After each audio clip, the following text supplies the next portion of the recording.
any wage garnishments, stop collection calls, and stop seizure of your tax refund. Give yourself a break. Stop the stress and get your student loan payments down to as little as $25 a month based on what you can afford to pay. 800-709-4395. 800-709-4395. 800-709-4395. 800-709-4395. Let's be honest. Wheelchairs are heavy, bulky, and ugly. If you carry a wheelchair in your car to take care of a loved one, you know how hard it is getting that clunky, old-style wheelchair in and out of your car. Introducing the Feather Chair Wheelchair. At 13 pounds, it's the world's lightest wheelchair. It folds in seconds and fits neatly in your trunk, backseat, or closet, so you can take it everywhere. And it's only available right here. Order yours today and get a free wheelchair case, a $50 value, yours free. The Feather Chair. The world's lightest wheelchair is just $4.99 with easy payments as low as $16 a month. Sorry, no Medicare or insurance accepted. So call right now to order yours. 800-823-5826. 800-823-5826. 800-823-5826. That's 800-823-5826. Fast Track Student Loans can get your student loans out of default, stop any wage garnishments, stop collection calls, and stop seizure of your tax refund. Give yourself a break. Stop the stress and get your student loan payments down to as little as $25 a month based on what you can afford to pay. 800-709-4395. 800-709-4395. 800-709-4395. 800-709-4395.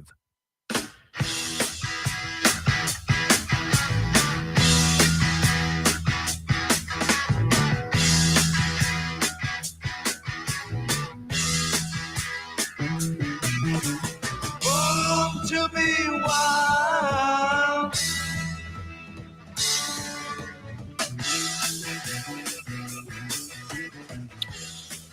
Good evening, Diana.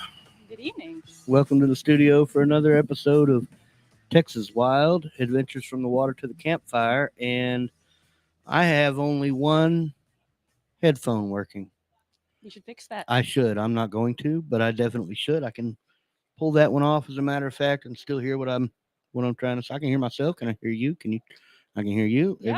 Everything else working fine, but as long as everybody can hear. I have one speaker going on in my head right now, and that's okay. So tonight we're gonna do things a little bit differently. We have no guest. Not tonight. And it's just gonna be you and me. I'm the guest. Enough is enough, Tiffany. Only one's working, and enough is enough.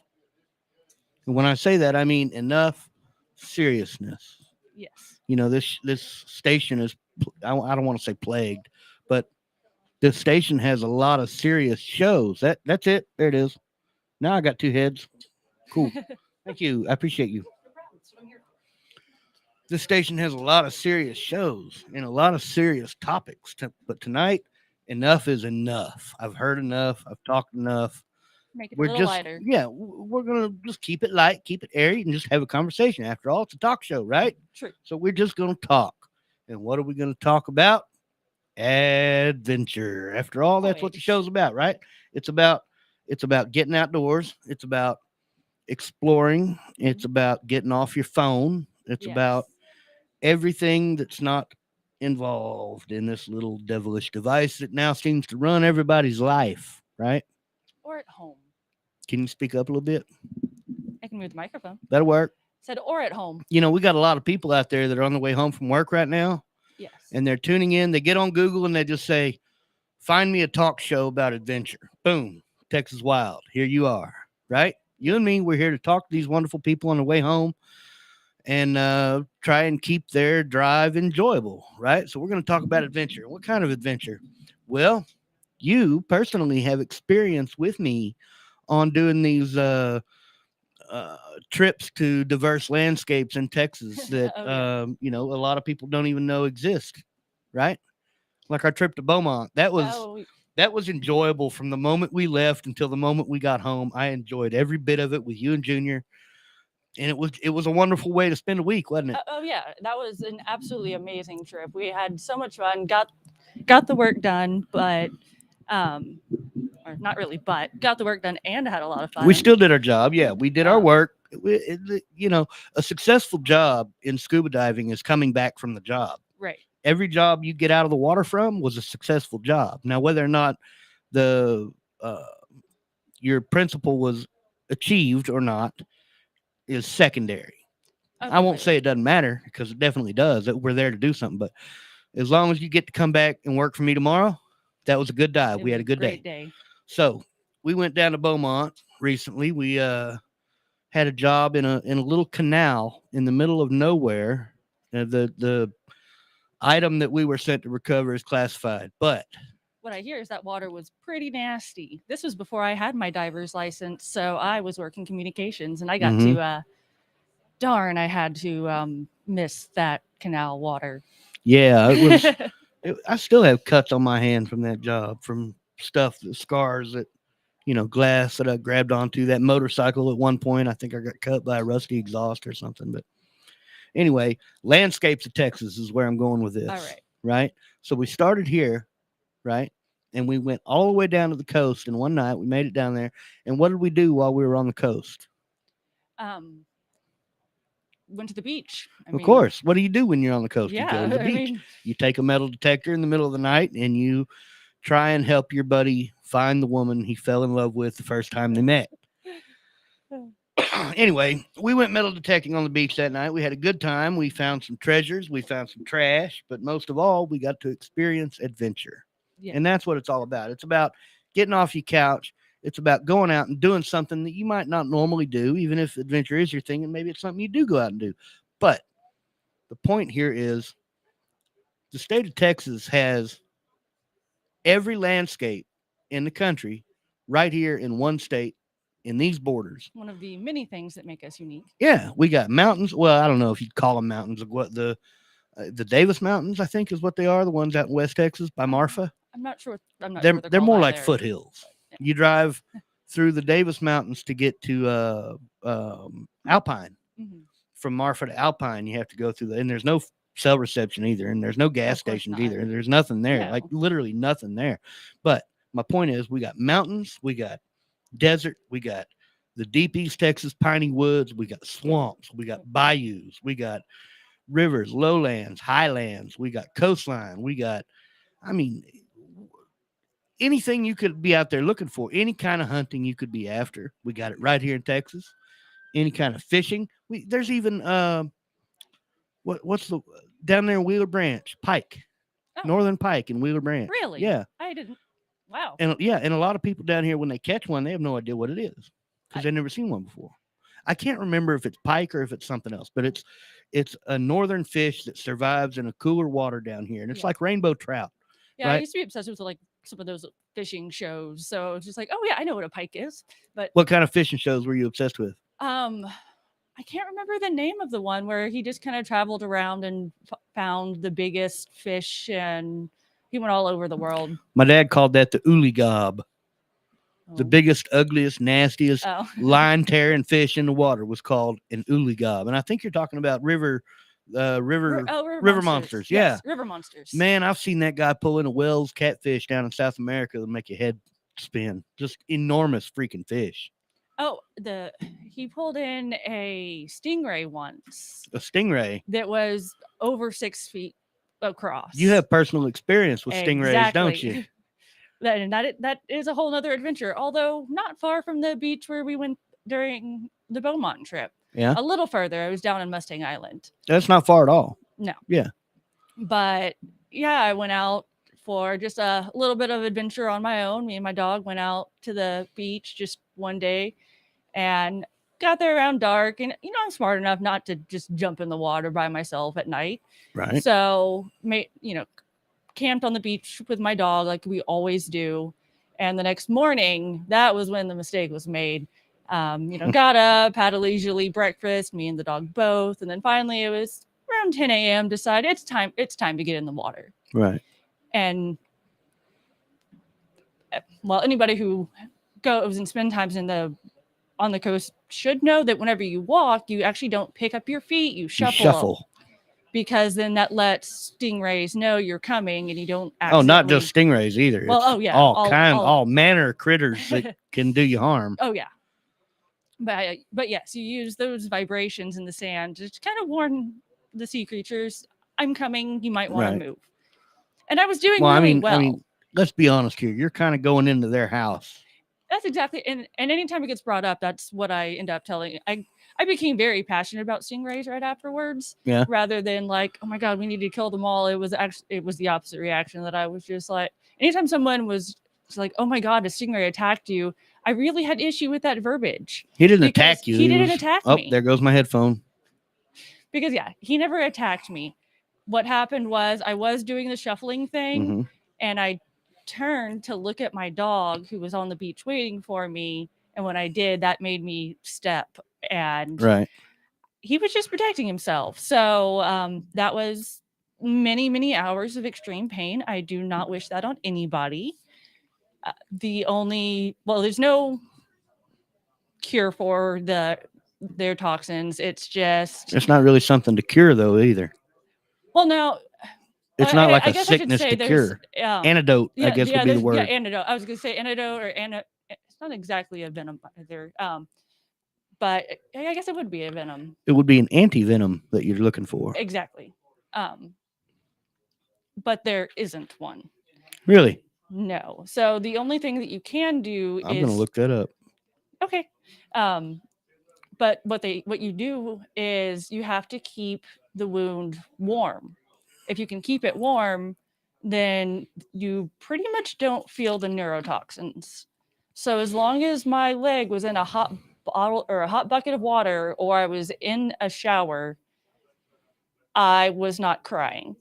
Interesting. But the moment you step away from that heat, right. it is just an instant wall of extreme pain. So what I've just learned is that there is, in fact, no anti-venom to stingray toxin. The venom is a protein and is broken down by heat. So placing the injured area in water as hot as a person can tolerate for 30 to 90 minutes can dramatically relieve the pain. I had no idea. So 30 to I didn't know that. If yeah. I was down on the beach and I got stung by a stingray, I'd be looking for a stingray anti-venom. Well, so what happened was I got, obviously I got hurt. Yeah. I assumed it was a stingray, did not know for sure. Mm-hmm. So I went to the beach, and my thought process was, didn't you have a stinger in your leg? Doesn't it come out of the stingray? No, not necessarily. I thought they shot out. No. They can break off inside. So you always need to go to the ER and make sure the wound gets cleaned, which the park ranger is actually who came. Okay, so let me get there. Okay. So my thought process in getting out of the water was, I don't remember enough about stingray venom. I don't remember, like, I everybody knows Steve Irwin died from it, Mm-hmm. but that was because it was directly to his heart. Yeah. But I really just, at the time could not remember, and I wasn't even 100% sure it was a stingray. So my thought process was immediately lay down on the beach and calm down like my racing heart as much as I can, because you don't want to spread the venom any faster than necessary. Right. So there I was laying on the beach with my legs stretched out, and this couple starts to walk by, and I try to wave them over, and they were hesitant at first, and I can't blame them, because it probably looked like I was practicing being a mermaid. I was just laid out on the beach with my legs straight out and just kind of waving them over with one arm while holding myself up with the other arm.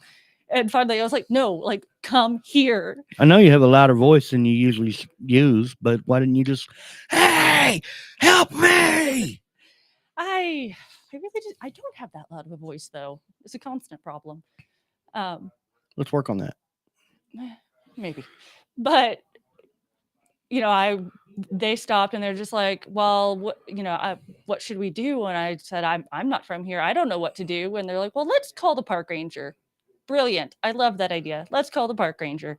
So the park ranger comes, Mm-hmm. and he looks at me and goes, yep, that's a stingray wound. And then proceeds to say, well, if you were going to go into shock, You would have already. you would have done it already. Right. So we're past that being an issue.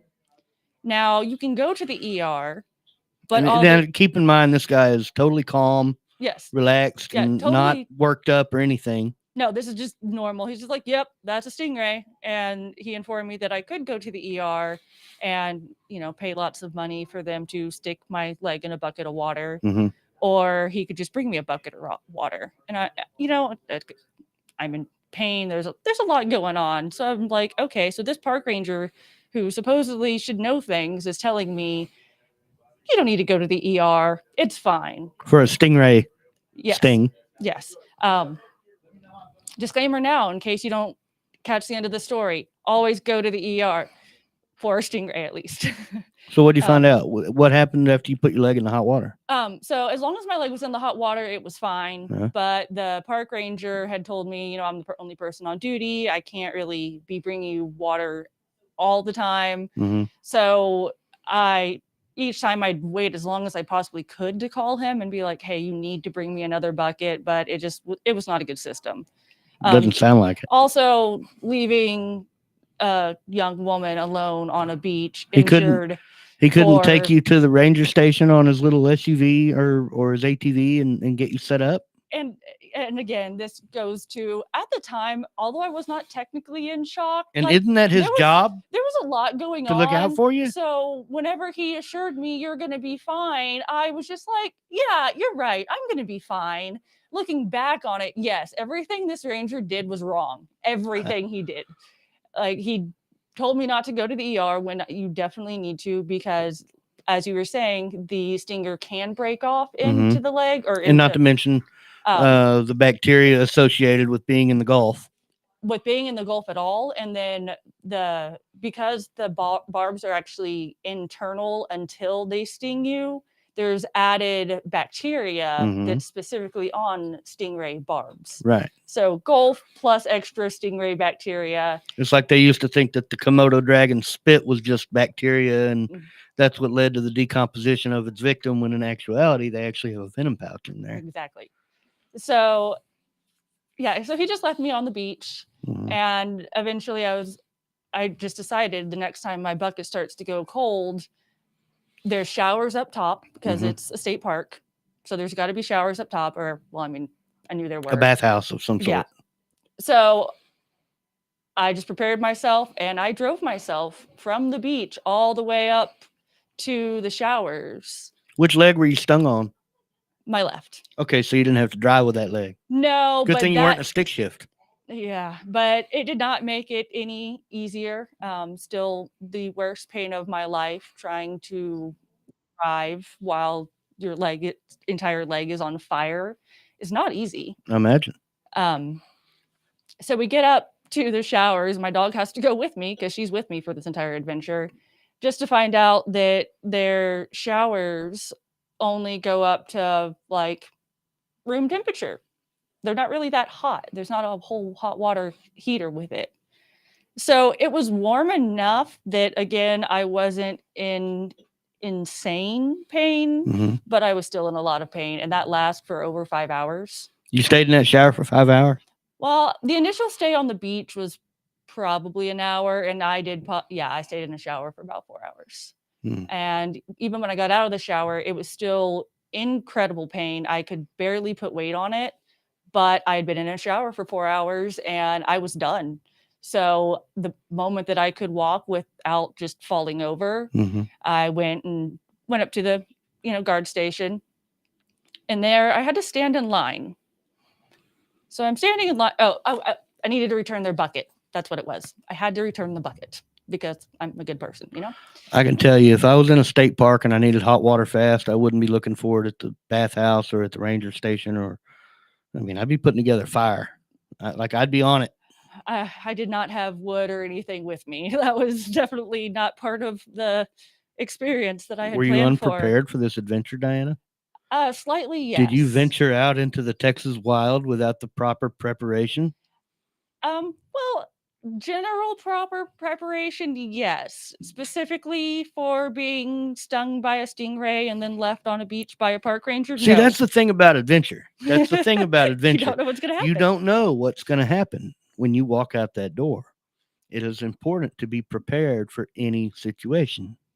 That's the whole point of preparing, because you don't know what might happen. You can't be prepared for every situation. No, you can't, but you can be better prepared than if you weren't. And now everybody who's listening to us is better prepared for if they have to deal with a stingray. Yeah, that's right. Which is Take some hot water with you. a very rare thing to have to deal with. There is only I think 1,000 people per year in the United States. You hear about these people that go into these Texas state parks, right? These deserted, arid pieces of landscape that have no resources to be had whatsoever, not a blade of grass, not a tree for shelter, nothing. You hear about these people. They drive up to this state park with every intention of going on a hike or going on some sort of adventure, right? And they go into the ranger's office and they get a permit pass, which is good for X number of hours, days, weeks, however long you're going to spend there. They approve you or disapprove you to go out into the bush and have you a little adventure, right? But you hear about these stories about these people that walk in and they're 2 miles in. 2 miles in, they run out of water, they run out of food. Nightfall comes, and you know what it's like in the desert at night. It gets really damn cold. Oh, yeah. Completely unprepared for any eventuality at all. And 2 miles doesn't seem like that far of a walk. It really isn't. But when you're dehydrated and you have muscle cramps and you can scarcely walk without being miserable, completely miserable. I mean, the simplest adventure can turn into what? Your death? Yes. I mean, come on. Is that really worth it? Yeah, it's worth it if you prepare for it. Yes. If you prepare for eventualities that might take place on these adventures, bring some water, bring you a pocket knife, bring you a damn magnifying glass, bring something. Right. And I did. I had everything you bring can help you in more than one way. Yeah, I actually had some antiseptic wash that I did happen to bring with me. That's so good. Even though I didn't go to the ER, one of the first things I did was use this antiseptic wash to clean it out as best as I could. Of course, with it being a stingray, it was rather deep. So did it go all the way through your leg? Not all the way through. So again, the adventure continues. So because this park ranger told me you don't need to go to the ER, I slept on the beach again that night because I really couldn't do a whole lot else. And then I had to drive back up to North Texas the next day. So after an 8-hour drive, my ankle... You're going to need some painkillers. My ankle was extremely swollen. Oh, I bet. About as big as my thigh. I mean, it was... That big? Yeah. It was not happy. So then over the next day or two, it started to feel a little bit better. I went back to work, not a big deal. And I was cleaning it every day using, peroxide, using all the things to clean it as best as I could. And still, I did end up getting an infection. The moment I saw any sort of red around the wound, I knew what it was. And I actually did go to the ER that day. And it's very interesting to show up in a North Texas ER with a stingray wound. Stingray wound? Yes, I have slight speech impediment. I've got a few of them. Don't worry about it. I can imagine. Ours are my nemesis. I can imagine the doctor was just completely perplexed when you showed up with like a stingray wound that's already well on its way to infection and has been done nothing for, like no antibiotics, no actual attempt at cleaning outside of your antiseptic wash. But right, and you would think that the ER doctors would be more on top of the whole cleaning part. Well, I guess they figure at that point, I mean, they were just too interested in that. It was just like a marvel. They're just like, you have a stingray. Yeah, that word. Of all the things you could have been stung by too. Well, it's when you put stingray, right, and wound together. I was fine until you start putting those two together. Yeah. So this doctor, they're all just amazed that I even have this wound. And I'm like, yes, let's get past this. Can we actually treat the wound? So the doctor puts gloves on and he pokes around it and goes, yeah, that's infected. And then wrote me a prescription for an antibiotic. Well, what's he supposed to do from the outside in? Like you want him to take out his knife and start digging? Well, there was nothing to dig for, but cleaning it whenever someone walks all you can into do is clean the top of it, the outside of it. He's not going to flush it out. That would create more issue than it would solve. We can disagree there. Okay. But an antibiotic shot would be a very nice thing. Yeah, If you see definitely. someone is clearly like infected, A booster yeah, of you know, sorts. yeah, because that works so much faster. So instead, he gave me a prescription. You know, had to wait a few hours for it to get filled. Then I Mhm. finally got to take it, and by the next day, the infection had gone halfway up my leg. So yes, I expected a lot more from this ER doctor than he gave me. So with the infection halfway up my leg and I'm watching it rise, I go back to the same ER because I'm thinking they messed up. They're gonna fix this, right? No, they're just gonna take your money and do the exact same job. So different doctor, same thing. He puts some gloves on, he pokes around the wound, does nothing to clean it, says, "Yep, that's infected. Here, let me write you a prescription." So what's that tell you? Never go to that ER again. Maybe the method of treating a stingray wound once it's already infected is to poke around at it, observe, and report. I mean, what kind of cleaning are you going to do at that point when the infection's already in? It's already started. There's no wound cleanse that's going to get rid of that. But I would agree with you on an antibiotic shot. Like, yeah, give me a needle in the butt. Let's get this started. Let's get this underway. I get you there. Yeah. Well, I expected something more than just being poked a couple of times. And, you know, a nurse even asked me, I'm about to go to the beach with my family next week. What should we do what should I do if someone gets stung? And I'm just like, ma'am, I am in here for y'all to help me. Like, we can talk about all of this stuff later. Right. But after y'all actually care about my wound, and that was the big thing, is none of them cared about my wound. They cared about the novelty of it. They wanted to hear how it happened. They wanted to look at it. They You should have wanted just to said, tell "Lady, their wear friends about shoes." it. But none of them really. Oh yeah, and then at some point, you know, there was something about like, when was your last tetanus booster? I don't know. I need to go ahead and get it. So me and the doctor even talked it out, like, gonna get the tetanus booster. And then after he walked away and the nurse came and like tried to discharge me, and I had to ask, is like, well, what about my shot? She goes, what shot? And I'm like, the tetanus booster y'all were gonna give me? And she's like, oh, and she had to like go hunt down the doctor. So yeah, no. Wow. So you I ended up pretty with much got nothing from the I hospital for a stingray wound. got nothing whatsoever. If I would have gone to the ER when it immediately happened, they definitely would have cleaned it out and made sure that there was not, in fact, a stinger stuck in my leg. They didn't even x-ray it, check. No, there, in fact, could still be a stingray stinger stuck in my leg because the doctors never looked. Well, you'd know. I have a tiny splinter stuck in my foot right now, and I know it's there. There is no doubt it's there. Let's talk about the rest of it when we come back. Let's talk about the rest of it when we come back. We're about to take a commercial break.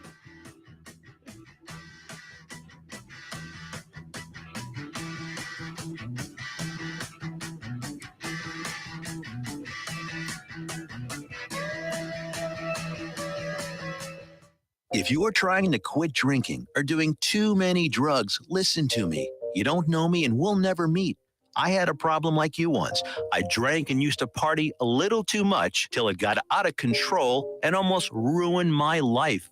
I realized I needed help to fix my problem before it totally destroyed me. If you've tried to fix your drinking and drug problem and you know you can't do it alone, you need to call the National Treatment Advisors. They'll immerse you into a 30-day program to replace your old habits with new habits and totally change your life. And if you have PPO private health insurance, the entire program may be covered. Fix your problem right now before it gets any worse. Get clean. Call now and learn more. 877-247-1581.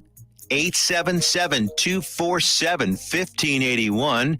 877-247-1581. Fast Track Student Loans can get your student loans out of default, stop any wage garnishments, stop collection calls, and stop seizure of your tax refund. Give yourself a break. Stop the stress and get your student loan payments down to as little as $25 a month based on what you can afford to pay. 800-709-4395. 800-709-4395. 800-709-4395. 800-709-4395. Fast Track Student Loans can get your student loans out of default, stop any wage garnishments, stop collection calls, and stop seizure of your tax refund. Give yourself a break. Stop the stress and get your student loan payments down to as little as $25 a month based on what you can afford to pay. 800-709-4395. 800-709-4395. 800-709-4395. 800-709-4395.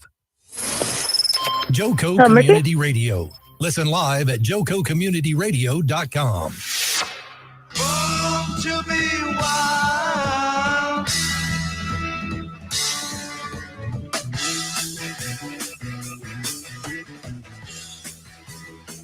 Joco Community Radio is proud to be the voice of Johnson County, Texas, and is live 24/7 on the TuneIn Radio Network.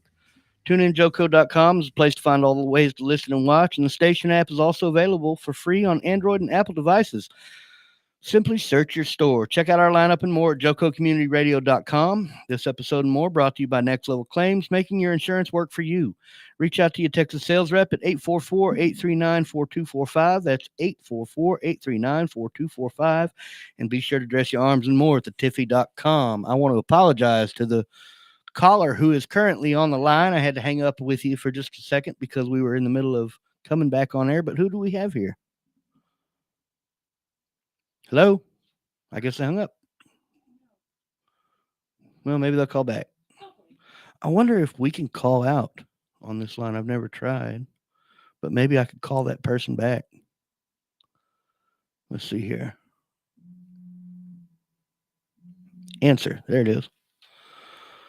Good evening and welcome to Texas Wild with Ryan Prigmore. Who do we have here? Hello? Hello, Mercy? This is not Mercy. This is a live radio show. Who is this? Ha! Well, it's nice that we actually have a caller that wants to call in. I mean, you know, nice to have somebody that's listening, I guess. So anyway, we were talking about stingray stings and being prepared for eventualities and things of that nature. Let's move on from that, though. Let's talk about Thanksgiving. Oh, I probably ought to turn your microphone on, huh? Oh, that would definitly help. Yeah, All right. I can hear. Let's talk about Thanksgiving, like then and now. Like, what did we do when we were kids versus how we do it now? What was Thanksgiving for you when you were a kid? Very different. How? So Thanksgiving as a kid, we kind of had the extended family thing. Yeah. I don't have a huge extended family, but we'd get together and have a lot of the the traditional Thanksgiving meals.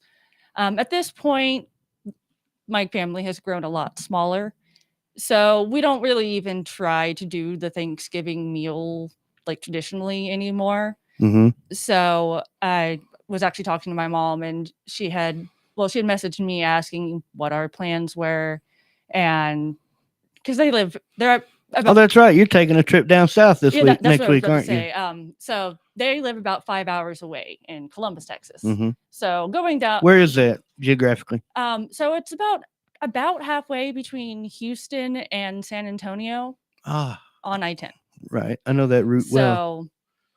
So it's a really interesting little hole in the wall that almost everyone's been through, but nobody knows exists. Mm-hmm. Because it is where the highways 71 and 90 and blanking on the other one currently.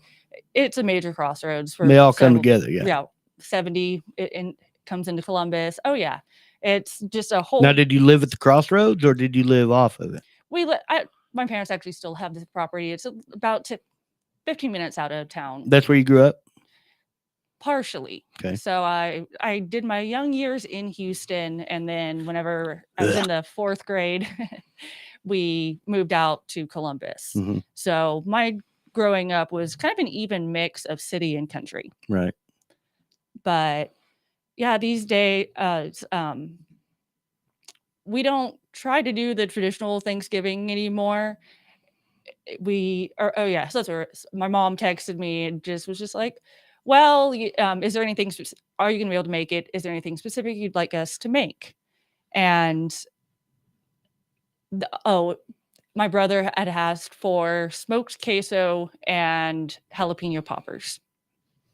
And I'm like, I mean, that sounds pretty good Sounds meal. delicious. Yeah, sounds like a pretty good meal to me. I'm fine with that if I can make it. So we ended up, it was kind of dependent on my partner's work schedule. So he's going to be off work. So we are going to be able to make the trip down there and take my dogs, and it'll be a really good time. But along with that, she asked, is there anything that you would like us to make? And nothing really came to my mind, but I happened to tell my partner, like, yeah, a few years ago we did steak for Thanksgiving, because I was explaining to him that my family does not do the traditional Thanksgiving anymore. Do not expect that if you come and visit my family this year. So yeah, if you want your stuffing and all of that, Turkey and I mean, ham and cranberry sauce. Dad may randomly decide that he wants to, roast a turkey or something, but he just loves to barbecue. See, he's growing really good up at barbecue.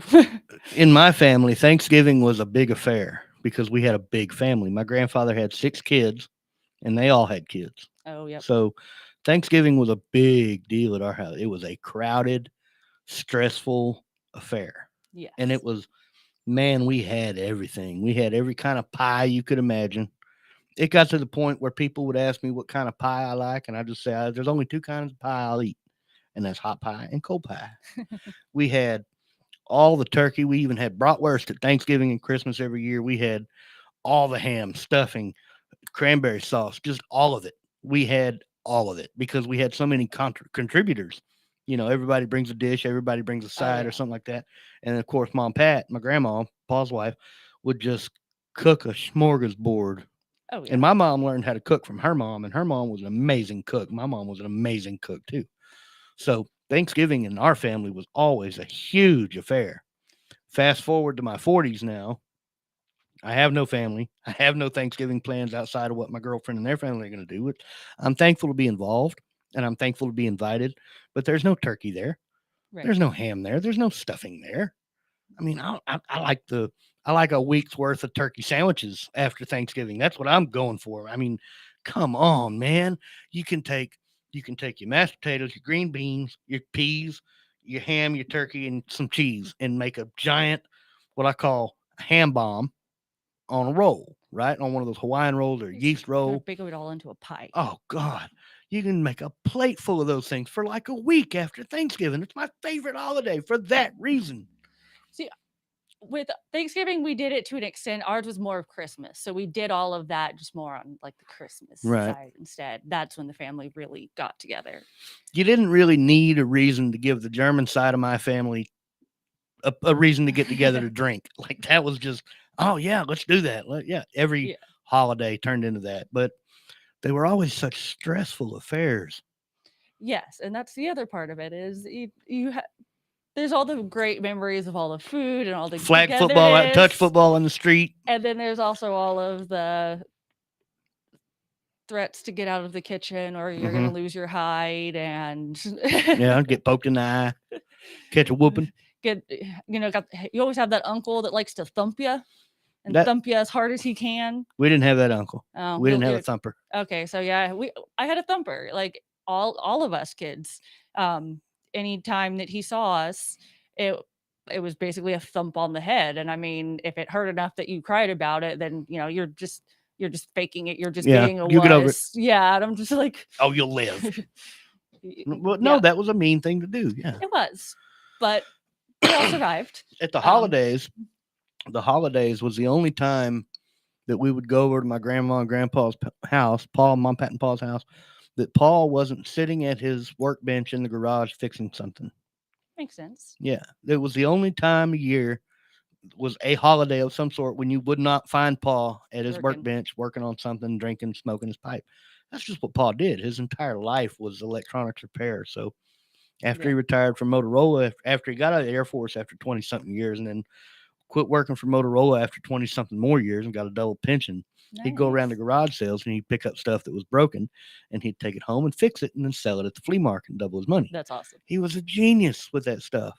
But the holidays was the only time that we could actually get up on the workbench and tinker ourselves. Ooh. Yeah, so we'd pull out. He had these solder suckers. You ever seen one of those? No. It's a device that sucks up excess liquid solder from a circuit Right. while you're working on it.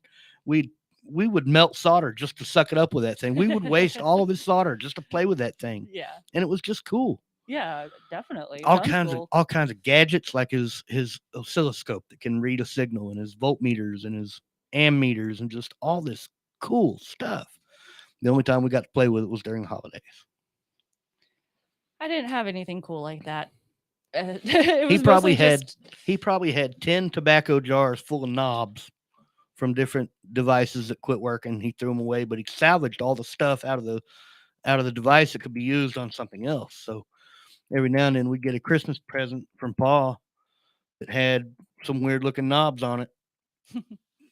These don't go there. Oh yeah, I put those on there. yeah, Oh, okay. that's cool.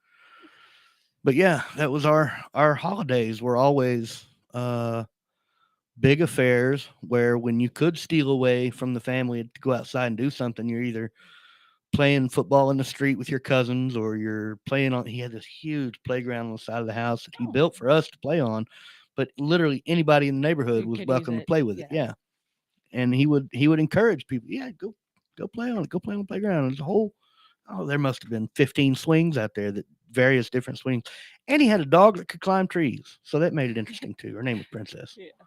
But anyway, that was my childhood holiday. Was at Mom, Pat, and Pa's house, sitting in the yard drinking sweet tea underneath the tree, and it was when they say you can't go home, you really can't go home. Right.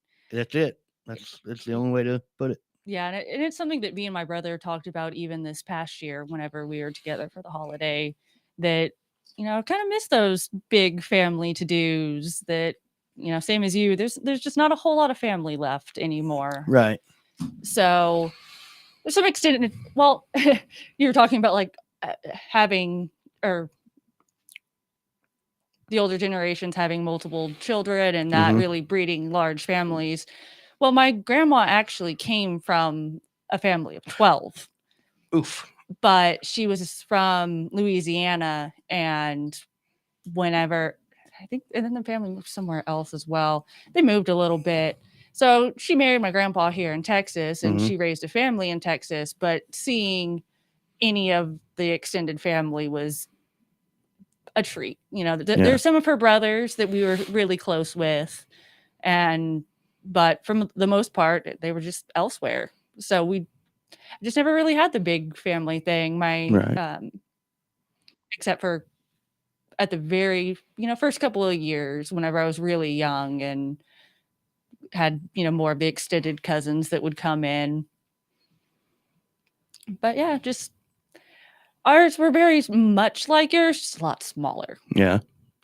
My family holidays involved, well, to put it nicely, someone will get drunk, someone will get hit, and it's going to end badly.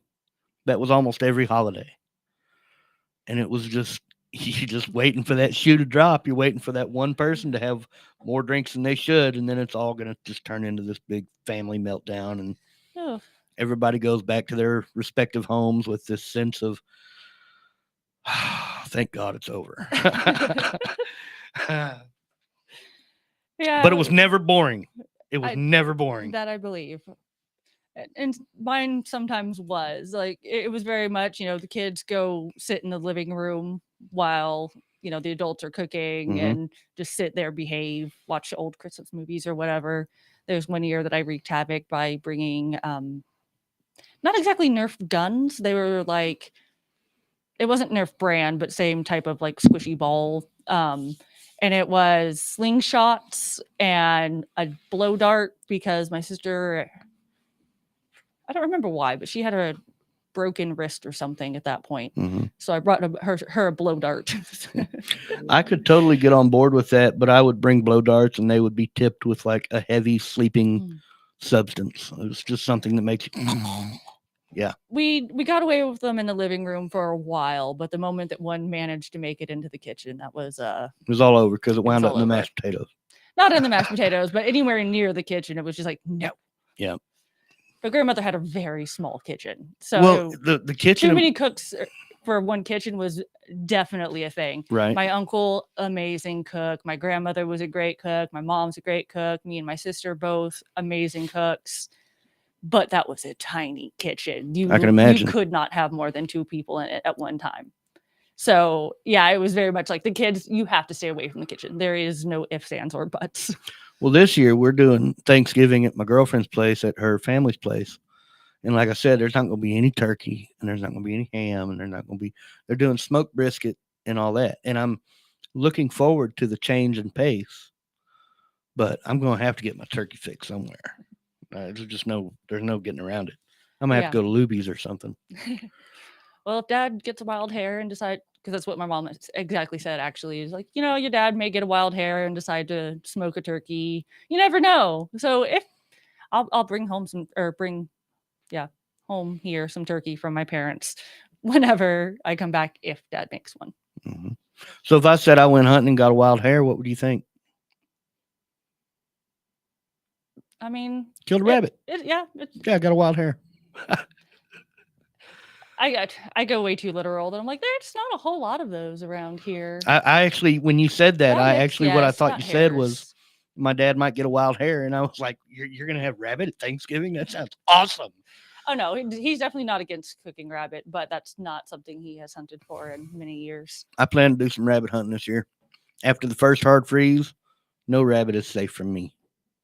I plan to, and the girls are not looking forward to it. Oh, I'm sure they're not. But I sat them down the other day and I was like, look, let me show you these videos of sweet, cuddly, enjoyable chickens, that people keep in their house as pets. Yes. That's what we had for dinner last night, honey, was a chicken. Okay. What do you think about baby pigs? They're cute, aren't they? Even full grown pigs can be cute, can't they? Oh, yeah. Bacon. That's where bacon comes from. That's where your pork chop comes from. That's where your lunch meat comes from, is a pig. Yes. Right? Yeah. All these things are cute and cuddly when they're live. Don't name them. Right? Yeah. We're going to go out and we're going to get us some bunny rabbits that haven't been named. That's all. Yes. They don't want to eat bunny rabbits because they're cute and cuddly. They are cute and cuddly, but they can be kind of vicious. Vicious? You've been watching too much Monty Python. I do enjoy Monty Python, but I also have a pet rabbit, and he does not enjoy me cleaning his ears. And sometimes he whips around, and he's got a mean bite on him. Does he? Yes. Vicious. Yes. Rabbits vicious. Could be slightly vicious. I think we have different definitions of vicious.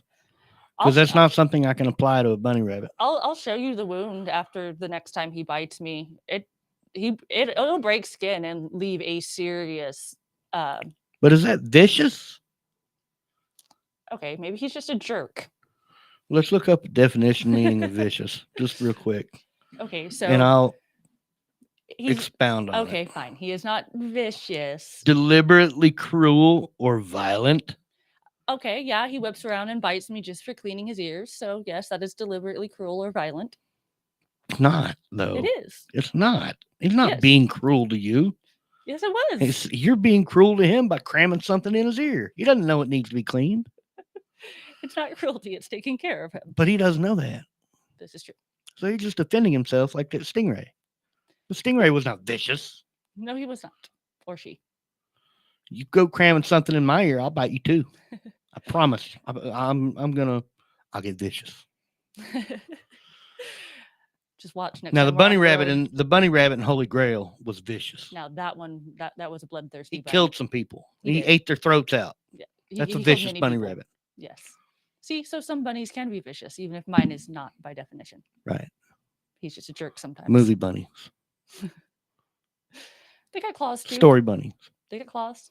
Do they have claws? I didn't know They rabbits do. had claws.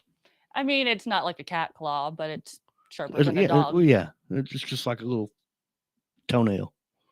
Yeah, basically. So when I had a kid, I had a rabbit's foot Mhm. that I wore around my neck for good luck. Oh yeah. Yeah. Oh, yeah. And I lost it in the Brazos River. I don't know. I was probably 9 years old. But 4 years later, I found my rabbit's foot, and it was just exactly where I had dropped it. As the river receded, the foot stayed there, and I found it. Huh. And it had this little brass cap that was on the Right. end of the bone that you put the chain through, and it had my name stamped on it. It was mine. Surprised there wasn't more decomposition. I'm surprised there wasn't too. But it looked just like the rabbit's foot I lost. Nice.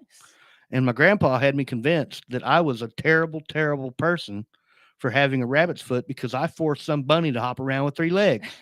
He had me completely convinced that there was some poor green bunny out there with 3 legs. It's all And your it was fault. my fault because I needed a lucky rabbit's foot. Yep, it's all your fault. That poor bunny.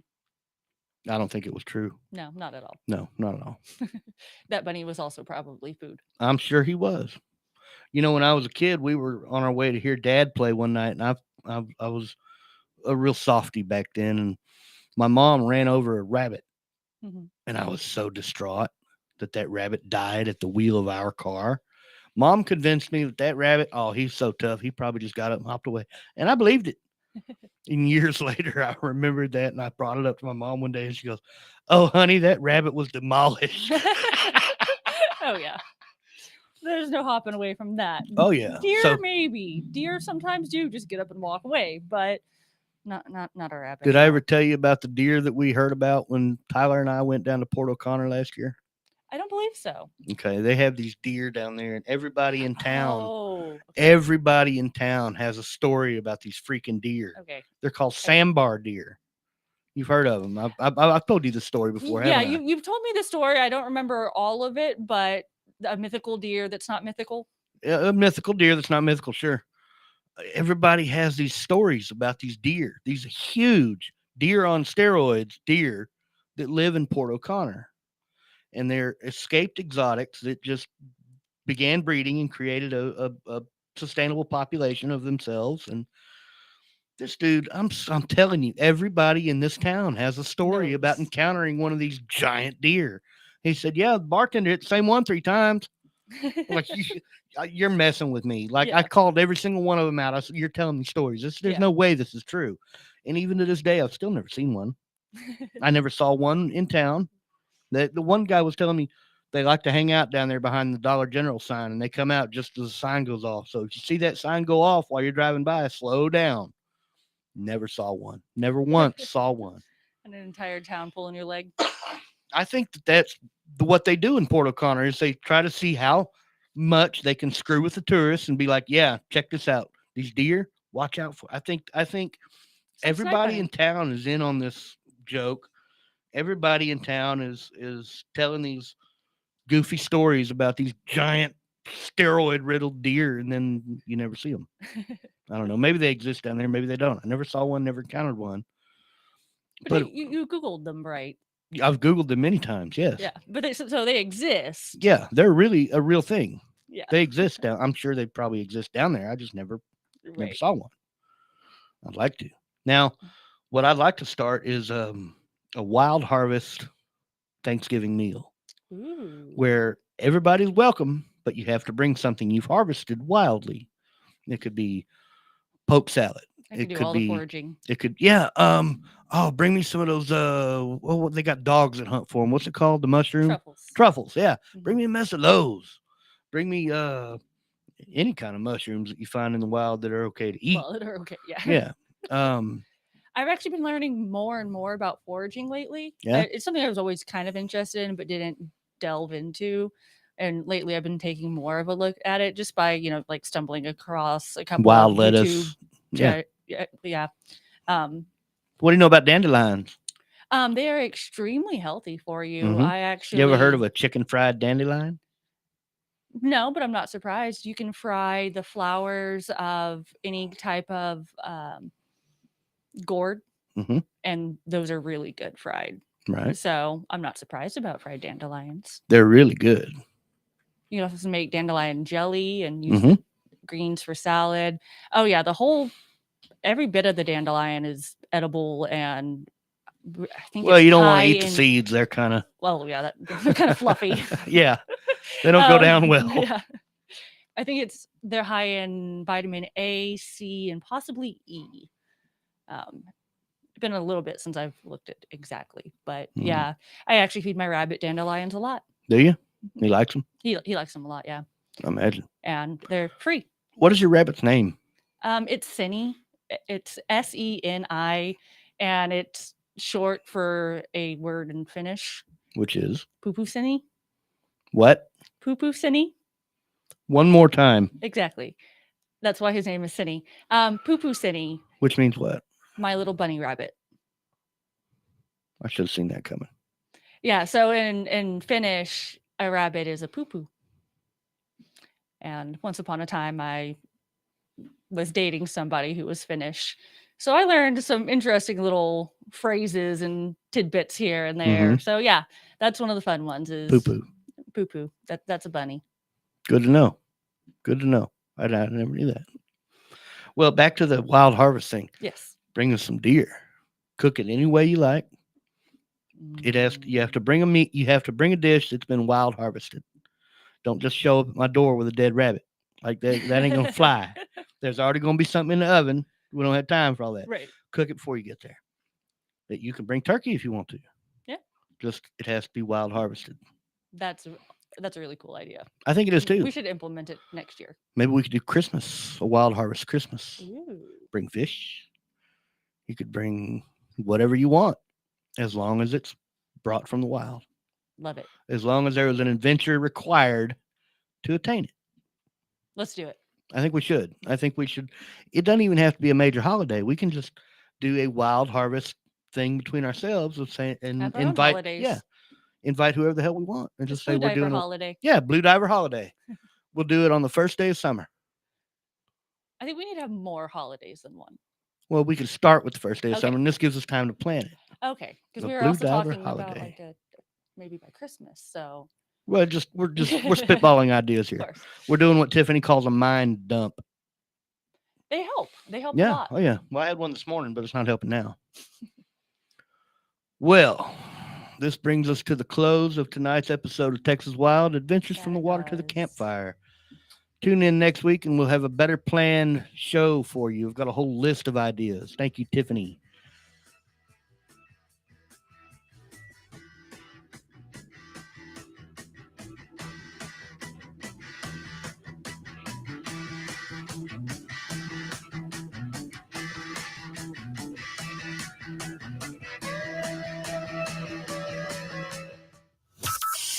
From Burleson to Venus and Grandview to Godley, this is the voice of Johnson County, Joco.